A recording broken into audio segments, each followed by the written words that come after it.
Hi, my name is Conson Brand, the EEA Press Office. I'm here with our expert Lars Mortensen. Welcome to our latest EEA Ask an Expert. Today we are discussing textiles. How can we reduce the environmental impact of clothing and other textiles? Before we begin, we are streaming today on Twitter and LinkedIn. So if you have any comments or questions for our expert Lars, please don't hesitate to post them in the comments section on those two feeds, and we'll make sure that Lars gets to see them and answer them. Lars, thanks for joining us today. It's quite a huge topic, textiles, and an increasingly important one as far as in terms of the environmental impact textiles and clothing and shoes and other curtains or whatever things made out of textiles are having on the environment. I guess the first question is, how big of a problem and challenge are we facing here? Thanks a lot, Constant. It's actually a very, very big problem and a big challenge because basically in Europe we consume on average 15 kilograms of textiles every year, 15 kilograms each person. 6 out of that is clothing, 6 kilograms, almost 3 kilograms is shoes, and the rest is basically carpets and other textiles. So that's a lot. Yeah. And as a result of that, we actually have textiles coming out as the 4th biggest contributor to environmental problems and climate problems, only after food, housing, mobility. So it's the 4th biggest, and that's something that has been dealt with in a serious way in the past. So it's a very serious challenge we're facing. Yeah. So I'm wondering, how big is the impact of textile consumption in Europe? So we've done studies that shows actually that the consumption of textiles on average caused the 4th biggest impacts on environment and climate, as I just said. And looking at the details on that, for water use, it's the 3rd biggest. For land use, it's also the 3rd biggest. For raw material use, it's the 5th biggest. And for climate greenhouse gas emissions, it's also the 5th biggest. So on average, the 4th. So that's really bigger, and much bigger than anybody had thought just a few years ago. And in addition to that, we also have use of chemicals for textiles. We also have microplastic from textiles. So there's a lot of huge issues to deal with here. So it spreads into a lot of different areas that people might not be aware of. It does. Many other different value chains and so forth, production exactly. And so forth. The EEA has been doing some work in this area, and increasingly so. Can you briefly explain the findings of our 2 recent briefings? Just say we have published 2 recent briefings in January on this issue. Hopefully we'll see the links posted in the comment section. Can you explain the 2 briefings, the work that we've done? Sure, I would be happy to do so. So recently we published a briefing and also an underpinning report with all the details on textiles and the role of design. This was the briefing where we showed that textiles on average has the 4th biggest impacts, and then we looked at the role of design as a circular business models in what can actually be done from the business side to change that. So it was really interesting. And the other one we looked at specifically at microplastic from textiles. Because what a lot of people are not aware of is that textiles are made of 60 to 70% of textiles are made of plastics, and they cause a lot of microplastics. Of all the microplastics in the water, in the air, in the soil, a lot of it actually comes from textiles. Interesting. So we've seen a lot of public awareness about microplastics and pollution, especially in the oceans and seas. Perhaps people may not know as much as to what role textiles play in the release of these microplastics in the environment. No, that's correct, and I think the reason is basically that most people are not aware that textiles is mostly made of plastics.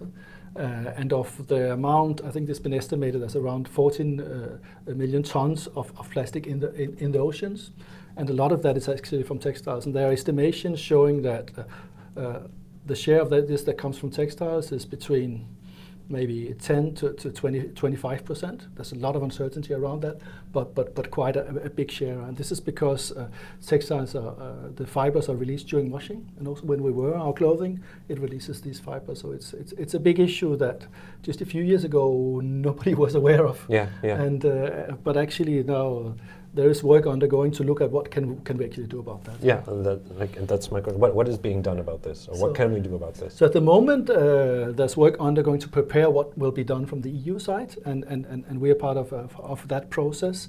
The most obvious thing to be done is actually filters, I think, to put, because a lot of the emissions happen in the washing. So you can put filters in washing machines that could take it, if you can find a solution to that, but also filters in the industrial washing, because a lot of our clothing and textiles are pre-washed and you could put filters there. So I think that would be an obvious low-hanging fruit to deal with it in the first place. So in the future, consumers could buy washing machines that have some sort of filters built in? Or? Exactly, yes. Okay. That's our hope. Yeah. That can be part of the design criteria for washing machines, that they have these filters. But then you have to find a way to have the filters and make sure that they're not emptied into the sink, because then then you have to find another way.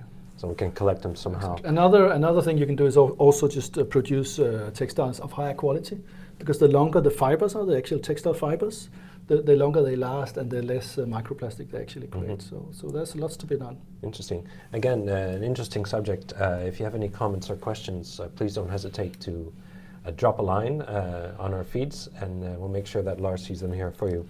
Let me just continue a bit about the impact of textiles from perhaps the value chains, from the manufacturing to being sold in stores or in markets and so forth.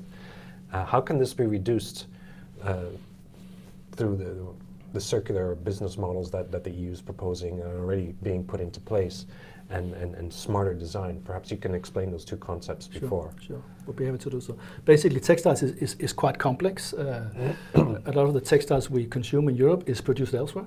Maybe 70 to 80% or more is produced elsewhere, mostly in Asia. It's in very complex value chains. So basically, there are emissions in the cotton farms. There are emissions in the water used there. There are emissions in the production of the plastics, in the production of all the textiles. They use color. There is transportation. Then we consume it. We have waste. So it happens through the whole value chain, and that makes it quite complex. And therefore, one of the best ways to do so, to reduce that, is to design the textiles better.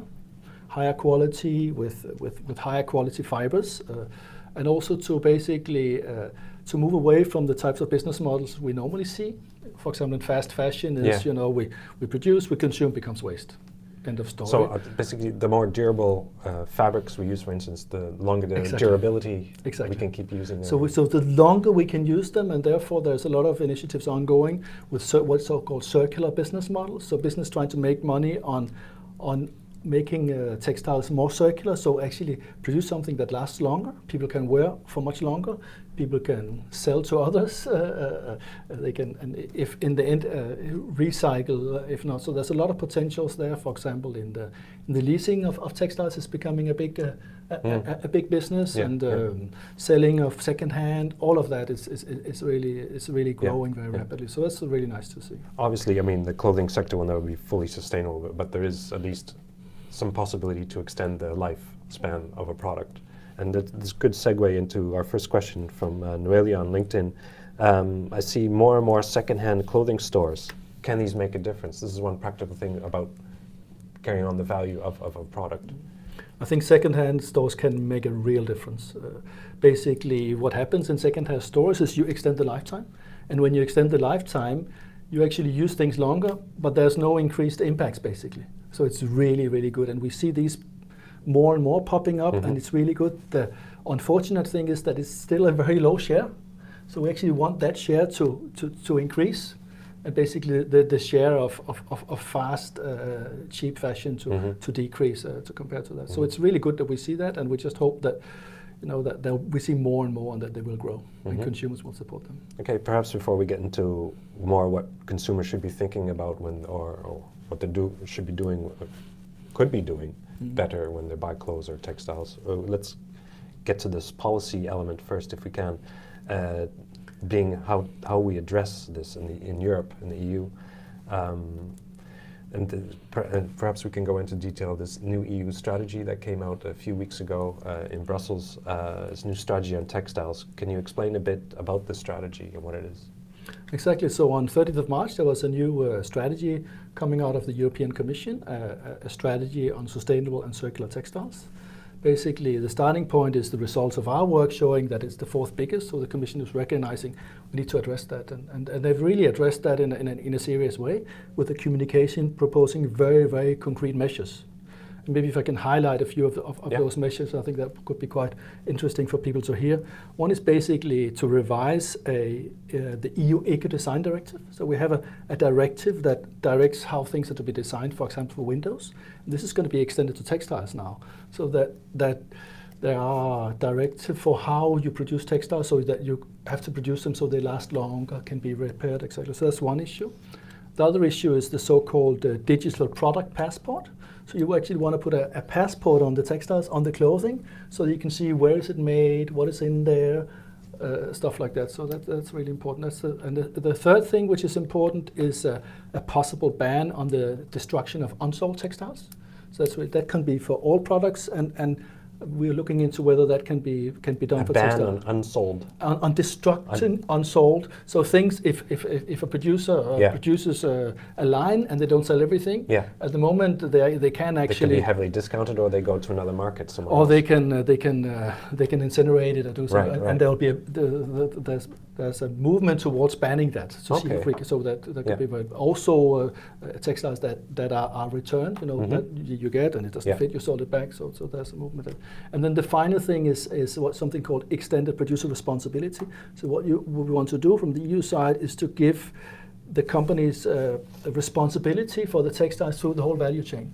So it's actually their responsibility to make sure that the textiles are handled through the whole thing, so that they're collected for the waste, and the waste is handled in a good way. So there's a lot of very serious policies coming here, and I think it's really good. With far-reaching implications around the world. Oh yes. Yeah, I mean, and that's a good point to talk about what industry and clothing manufacturers are doing, and what should they be doing. Basically, it's an industry, of course, which is dominated by fast fashion. So a lot of things produced, sold. The industry has shown in the past few years a willingness to change. So there's actually a lot of initiatives to get clothing and textiles returned, to produce things of better quality. But of course, the dominant picture is still the fast fashion. But most companies are doing things, and they just need to be encouraged to do more. I think they have a willingness to do more, but with the new EU legislation coming in place, they will have to do more. Because companies that operate in the European market and operate elsewhere, they have to look at the European market. So what's the playing field here, and that will be guided by that. So I think we'll see a big change in the coming years. Okay, great. I have another question here on LinkedIn from Harold. Sometimes old parts of dumped clothes are used by raptor birds to tighten their nests, but how can we minimize the risk of plastic cloth intake by them? Well, I guess the broader policy elements is to reduce the waste and make sure that they're not end up on beaches or in nature or in parks or roadsides. Basically, there's two parts of it to make sure that we have less waste. So we use things longer and they keep, and once they become waste, that it's actually collected. And there is actually an EU obligation now to collect textiles waste from 2025, and 3 years from now. So if textile waste is collected and handled in the right way, then hopefully we can avoid these things, very unfortunate things we see happening. But we're talking about huge amounts, so there's a lot of. It will take a lot from all countries to implement that. That's for sure. I mean, right now, consumers, we have the possibility of donating old clothing items. Yes. For charities or secondhand stores. But how can we see, there are labels of what they're made of on the product, but how can we see that, are we able to recycle the clothing, the textiles with more plastics in it? Are we able to sort that in a better way? It's going to be, that is a big challenge. I think the product passport is a way forward, so you can actually see what is in there. And also the design requirements. So what we're hoping is to move towards producing textiles made of the same type of fibers. Because if, for example, my shirt is produced of only one type of fibers, then it's easy to recycle. But if it's produced from 6-7 different mixed fibers, it makes it very confusing for consumers as well. It does. So it's a big challenge also to develop the systems to recycle it. So this is not an easy pathway we have for us. But, Okay, we've got some more questions coming in. This is obviously a very interesting subject. Again, if you have comments or questions, please don't hesitate to drop the line. I've got one from Colleen. Do you consider the EU textile strategy is ambitious and concrete enough when it comes to the social issues that are associated with clothes in the fashion industry? I think it's a really, really good question. We as an environment agency, we look mostly at the environmental impacts, but there are a lot of observations out there that there's not so many elements on the social side in the strategy itself. So we do hear criticism that it could be strong on the social side, and I would expect discussions on that, and perhaps also initiatives to make it strong on the social side as well. So, but I do think the strategy itself is really ambitious, especially from the environment side. And I guess it also comes into the broader political discussions and trade relations, discussions of trade agreements and pacts. There are social chapters that the EU is now adding with other countries, for instance. So perhaps and the interesting thing with actually textile strategy is that it's not about creating a new directive only for textiles. It's about embedding textiles in all the EU regulation. So I expect it also in the social regulation. Textiles is just gradually becoming part of that, because just a few years ago there was hardly any regulation on textiles, and now everybody's aware we have to do it. So it's being embedded in EU regulation. So I think it's a really good thing. I expect it will happen also on the social side, actually. Okay. Another question from Maria on LinkedIn. How can you decrease cheap fashion? Good question. Very good question. It's very addictive, very addictive. I think basically some of the initiatives coming from the European Commission is an attempt to do that, because if you have criteria for the design, then it's going to be difficult to live up to those criteria if produce things too cheap. If you, for example, want to have long, good, high-quality fibers. And also the product passport and all those things are a way to kind of like to hopefully ensure higher quality, but the majority of the fashion is still fast, cheap fashion, and it's not going to be easy to change that. I can't sit here and say that, but I think the policymakers are really trying to do so, and I hope also the industry and the companies are willing to go along that route and say, okay, let's, we still want to make money, but maybe we can produce less stuff of higher quality instead of more stuff of lower quality. Indeed, because the pressure, especially in difficult economic times, the consumers will demand best value for their money, of course. So exactly, it's a challenge. It's a challenge. Of course, consumers can also do something themselves. They can look at this T-shirt which costs €2. That I wear twice. Is that good for me and for the environment? Probably not. Because the issue is basically that the cost in terms of the pollution, the cost in producing it, it's not embedded in the price you pay. So you have to be aware of that as a consumer, that if something is really, really cheap, it's probably of very low quality, and it's probably really bad for the environment and climate. Okay. Another question from Pepe on LinkedIn. What is your opinion on recycled polyester from PET bottles instead of real textile polyester? Basically, PET bottles is a type of plastic that can be recycled. So I think that it is, in general, in a circular economy, it's better to use something that has been used before instead of using virgin material. So often it's better to use that when you can. But of course, that's not the solution to the challenge we're facing in this textile system. It's a small element, but I think it's an interesting development. Okay. Another question from Tone on LinkedIn. How about simply putting a cap on synthetics, since, as you say, there has been such a dramatic increase in synthetics since the 1980s. The increase, overproduction, goes to synthetics, not to cotton or wool. If we do not cap the overproduction, longer-lasting clothes will just become part of the problem, for example, in landfills.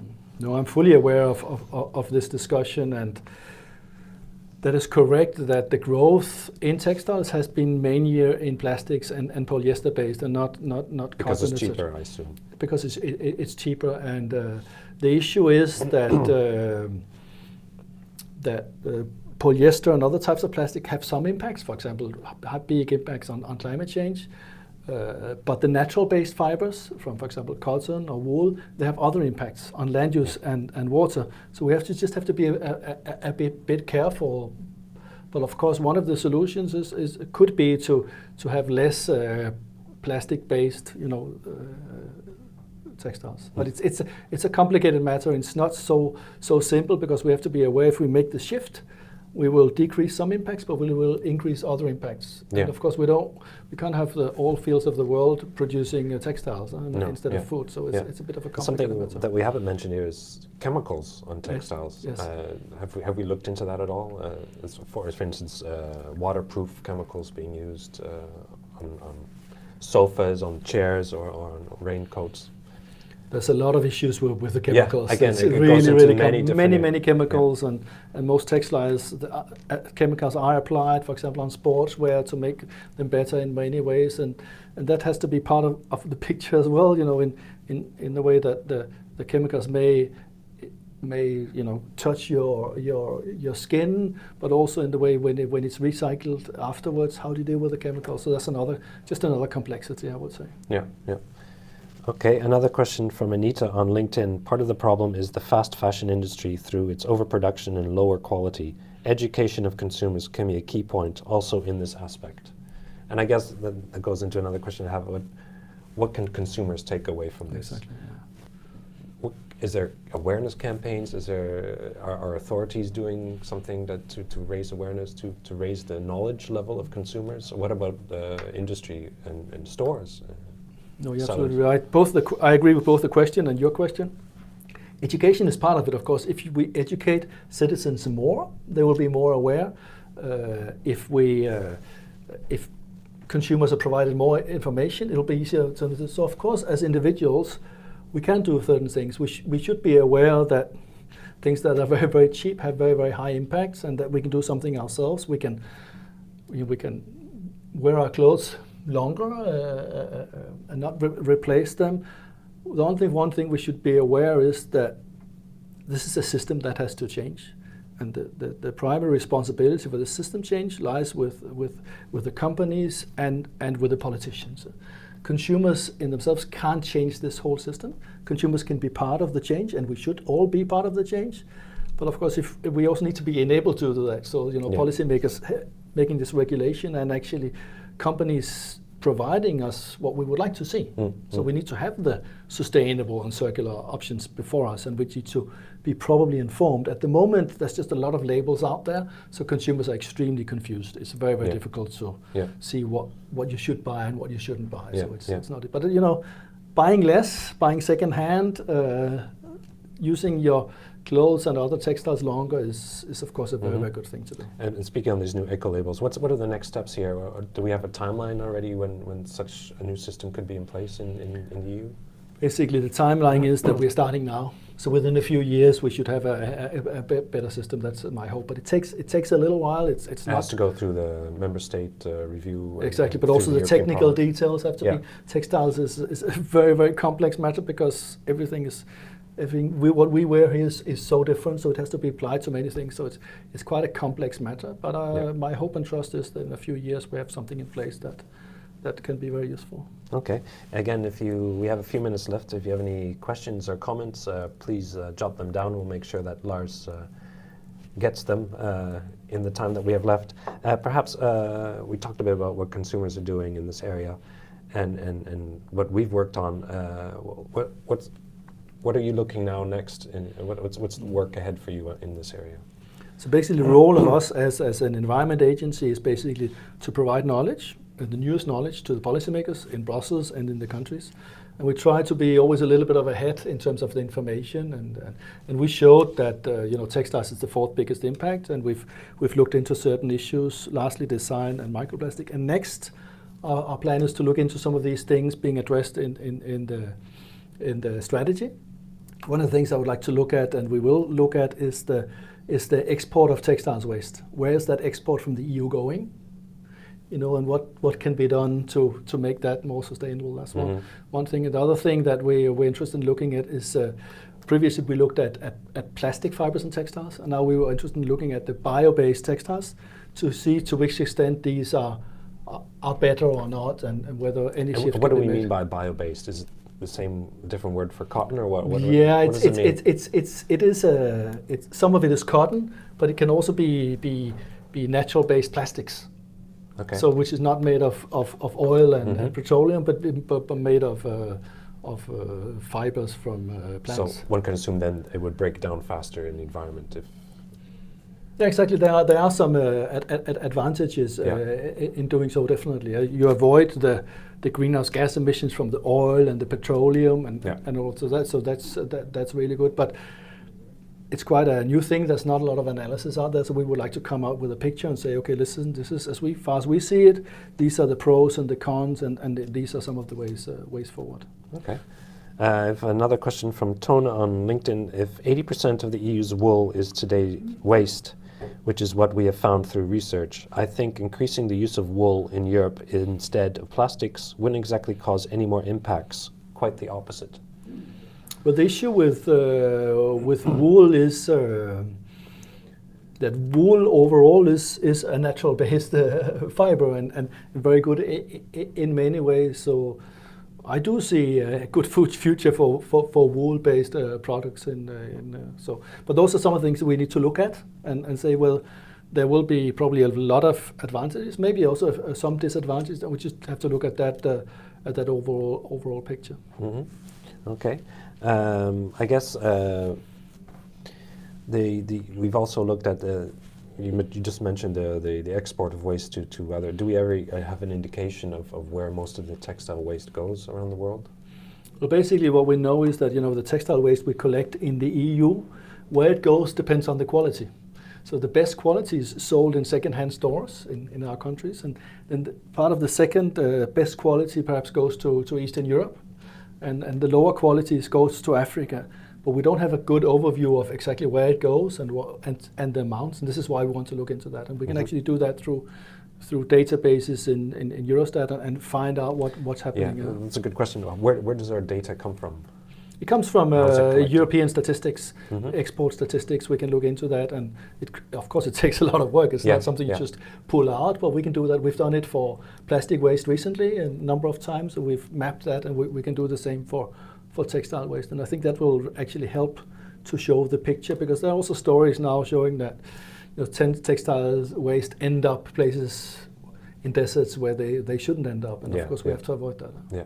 And what about manufacturers or the industry? Do they provide any data at all? No, there's very little. There's a lot of stories, but very little knowledge about actually what happens. So that's why the proposal to ban the destruction of unsold textiles, to regulate that more, and actually the strategy itself also has an aim to decrease the export of textiles. So we think overall, like for plastics, it's actually better if we handle it ourselves. Now we have an obligation to collect the textiles, but then we shouldn't just collect it and then export it to other countries, but we should collect it and make sure we can handle it and recycle in a good way. Okay, good. I have another question from Irena on LinkedIn. Our main textile companies have LCA analysis to direct their operations towards sustainability. Do we know what LCA analysis is? Yeah, this is life cycle analysis. Okay. Yeah, a lot of companies use the life cycle analysis to assess what is best, which is really good. Life cycle analysis is only one tool, and for example, the question you had before about wool is that wool is not well accounted in life cycle analysis, so sometimes there can be a bias there, or so it's not pretty clear. But yes, companies use that, and they use product environment footprint methods developed by the Commission to look at what is good and what's not so good. And this is what we try to help with, to get the analysis as solid as possible, of course. Yeah. Another quick one from Antonia. A big part of consumers of cheap fashion are teenagers. How can we raise their awareness? Difficult one. It's a difficult one. I think if we should raise awareness for teenagers, we should go where teenagers go. On the social media, maybe we should, through TikTok and other places where they go in the social media, but also education. Actually, why not put sustainability as part of the curriculum in schools? At the moment, I have 2 teenagers at home. They don't learn about sustainability in school, at least not much. And why not teach them about the impacts of what they're doing? Because you're right, there's a lot of teenagers, but it's not only teenagers. We also have there's a tendency sometimes to blame teenagers, but we have actually a population of all ages buying very, very, very cheap clothes, and also for good reasons, because some people don't have the money to buy more expensive clothes. It's a huge challenge. Another question from Shelley. Modern textile branded industry killed many low yet creativity oriented jobs. Maybe decentralized clothing shops using long-lasting fibers with time-dependent life cycle assessments in evaluating sustainability can show the way forward? I think there is a point to that you have really big industries, and you have the small and medium-sized enterprises and the small startups. It's not easy for them, and there's many good examples out there. So I think part of the solution is to help scale them, to make them bigger, to make them competitive in the market, because they do so many interesting and so many sustainable things. Yeah. A lot of the startups are actually, they want to do something which is good for sustainability, and they need support. Yeah, you see them more on social media and so forth. You see them all over the place. So even here in Copenhagen, you see them on the streets, but most of them are very small and have difficulty scaling, really difficulty scaling. Yeah. Okay, I think we're almost out of time. Again, this is a huge topic, and again, it goes to all facets of the environment that we're talking about, including emissions, waste, and of course also looking ahead to zero pollution targets for the European Union as a whole, and how textiles and the whole industry will play into those goals. I'm sure we'll see much more of you in the coming months and years ahead on this issue. I hope so. Any more points you want to raise before we wrap this up? No, I just want to thank everybody for being here and saying that textiles, a few years ago, people were not aware of the impacts. Now we are aware of the impacts. The policymakers are trying to do something, so I think it's up to all of us who are involved in this industry in any way to do everything we can really to make a difference and to make the whole system more sustainable, basically. Okay, great. Thank you very much for your time, and we hope to see you next time on Ask an Expert.